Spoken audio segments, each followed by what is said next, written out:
in 2 months' time. So 100 years ago, this battle began. And I'm going to tell you a little of the history of this battle. The Battle of the Somme was one of the largest battles that occurred during World War I.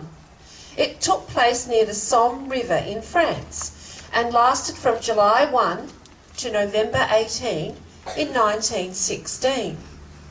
The battle was fought between the Allies on one side and the German Empire on the other.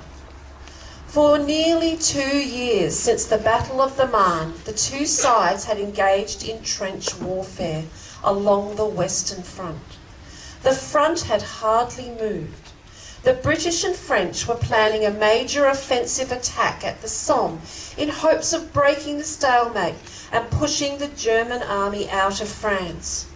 However, their plans were changed when the Germans went on the offensive and attacked the French at the Battle of the Verdun. French troops were sent to Verdun to hold off the Germans.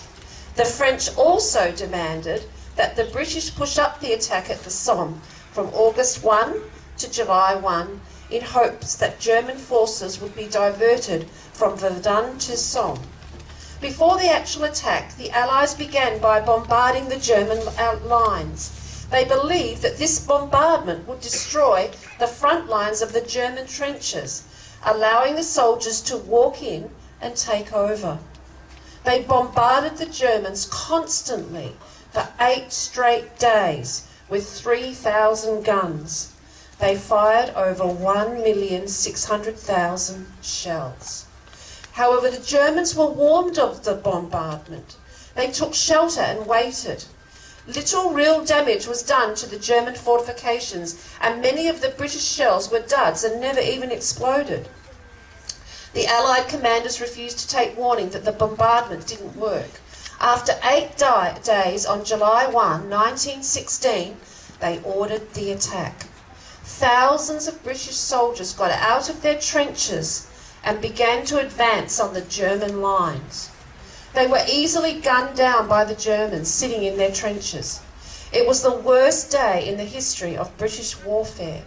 They suffered around 60,000 casualties, including 20,000 dead on that first day of battle. Despite the heavy casualties, the Allies continued to attack. They didn't let up on the attack until November 18. During that time, they gained around 7 miles only of territory, but suffered around 623,000 casualties. The Germans had around 500,000 casualties. With over 1 million total casualties on each side, the Battle of the Somme was one of the bloodiest battles in human history, lest we forget. Hello. Families and friends who have lost their loved ones. I cannot imagine the bodies, I cannot imagine the pain of the wounded, of the innocent men fighting for their land. Fighting can be used with fists and weapons. These men did not just fight with their fists and weapons, they fought with their hearts and souls. Soldiers gunned down, family members lost. They kept on going because that's what makes them Australian diggers. Some men were only 15, witnessing the dead bodies, the rats and the maim, wishing they were home with their loved ones. Soldiers would like some proper food and not just tin outside and bread. Families back at home not knowing what's going on, wishing they had their husbands and sons so they could come back safely in their arms. 6th of April 1915. Dear Diary, it has now been 8 days since the German used the first poisonous gas mask.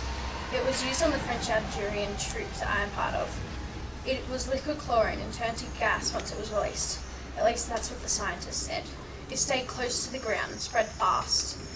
The gas smelled like bleach and burned my skin. It killed over half of the troops.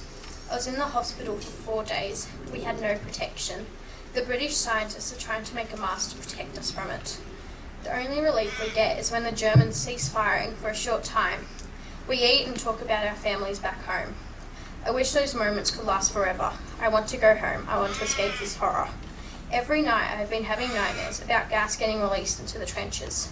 Some chokes us to death, some makes us go blind, some did nothing at all. The enemy just used it to distract us. Then they fired artillery shells that had pieces of shrapnel in them.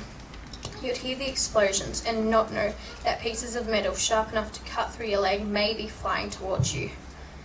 Men collapsed around you with dreadful wounds, the uniforms covered in blood, the patches of red getting bigger and brighter. Last night I woke up from having one of those nightmares. I heard gunshots and explosions. The Germans had invaded our trenches. I reached out for my gun and ammo. I knew this was my chance. I ran because I wished this war would end. I was the only survivor from that attack. I ran because I knew I wouldn't survive that long, but I needed to go somewhere where there was no destruction, somewhere that I could be free. This is going to be my last entry in this journal. I am going to go back to the trenches that I think will now be empty. I will leave this journal there in hope that someone will find it in the future. I hope they'll feel what I went through and that they will do their best to stop this happening again. I don't want them to feel the losses I have. I don't want them to suffer. So I hope that if anyone who reads this will take my advice. Be grateful and cherish what you have. Don't dwell on what you don't have, or someday you might lose everything. I was only just 21 years old due to restrictions at the Cup Bowl. I have just joined the war, surrounded by blood and gore. My mates were dying, my family were crying, hoping war to be done, but knowing it's only just begun. I sat and cleaned my gun, so it looks nice and so it looks like chrome, but I still want to be back at home.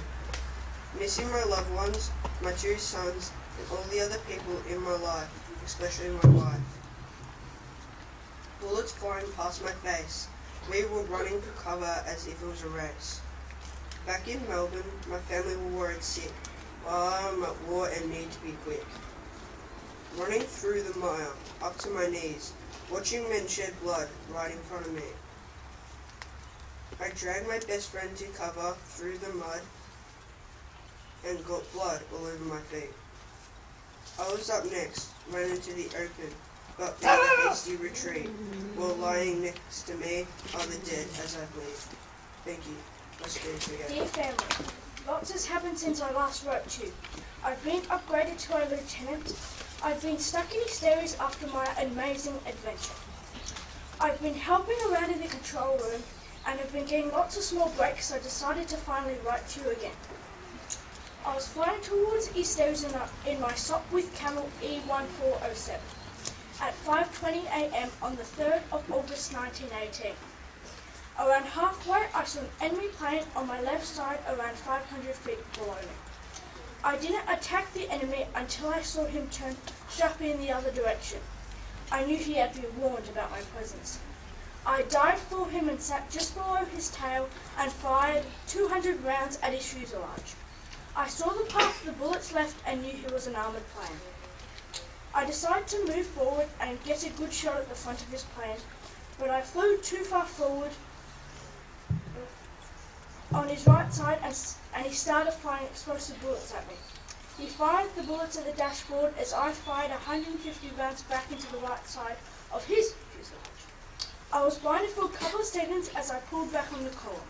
After I centered the plane and my sight came back to normal, I saw the enemy plane spiral down and crash into the ground and explode into flames. I kept flying to my destination and landed not long after. I got out of the plane and limped towards the control room. The general met me outside and helped me inside.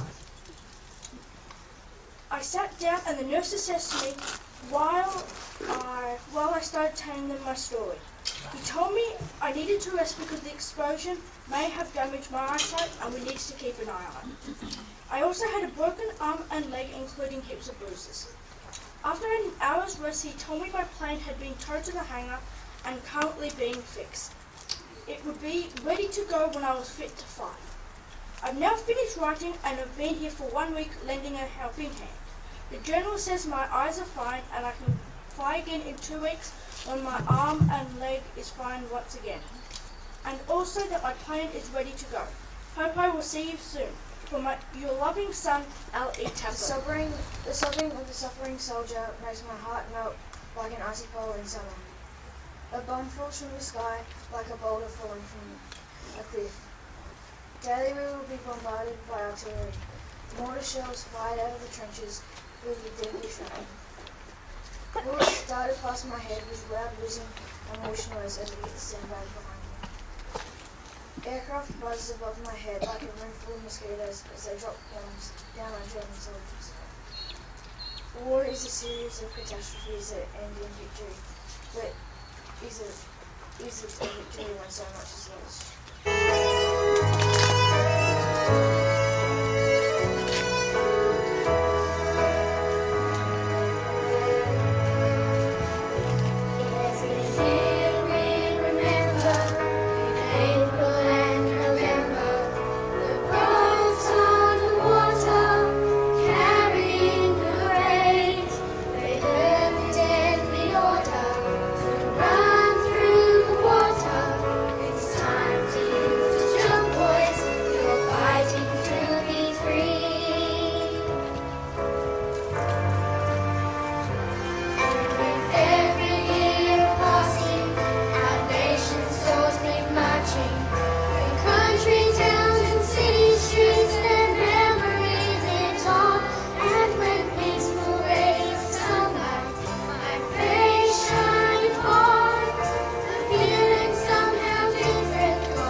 Age shall not weary them, nor the years commend. At the going down of the sun, and in the morning, we will remember them.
Two people from the 3 floors, please.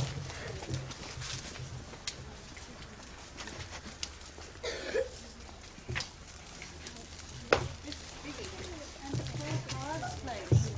4 fives. Come on, Eden. Come on, Jess.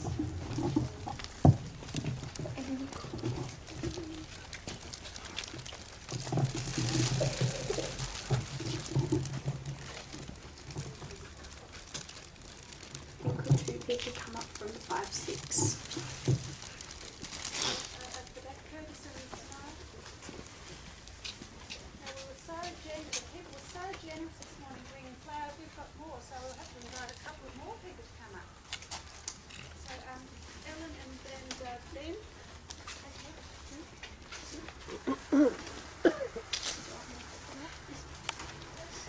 Tracy, you've got your own special one, haven't you? Can you get your special one?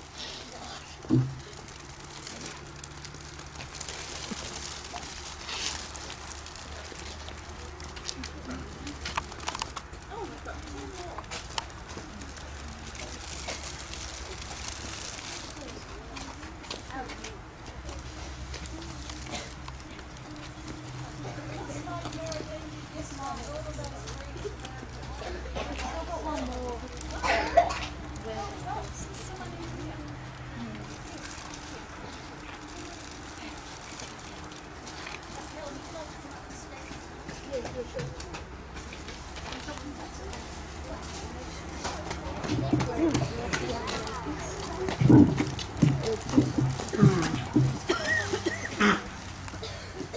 Whilst the men were at war, they really valued small treats from home if it could get through the battle line. ANZAC tiles or ANZAC wafers differ from the popular ANZAC biscuit. ANZAC titles and wafers were hardtack, a bread substitute which had a long shelf life and was very hard. The Year 5-6 class has baked some biscuits and will come around to share them with you. And it's 1 between 2 because they're quite big, I think. So if you stay standing, the grade 5-6 should come round with a tin of ANZAC biscuits and you could share them with someone. Just break them in half and share it with the person next to you. Anna, can you go around? While that's happening, I would like to very much thank Mrs. Hannigan. Mrs. Hannigan started, we had done an ANZAC ceremony before, but when Mrs. Hannigan came, she had done such a fantastic job last year, and she has done a lot of work with a very small team of people. So thank you very much, Mrs. Hannigan, and the team of people that helped you. We really appreciate it.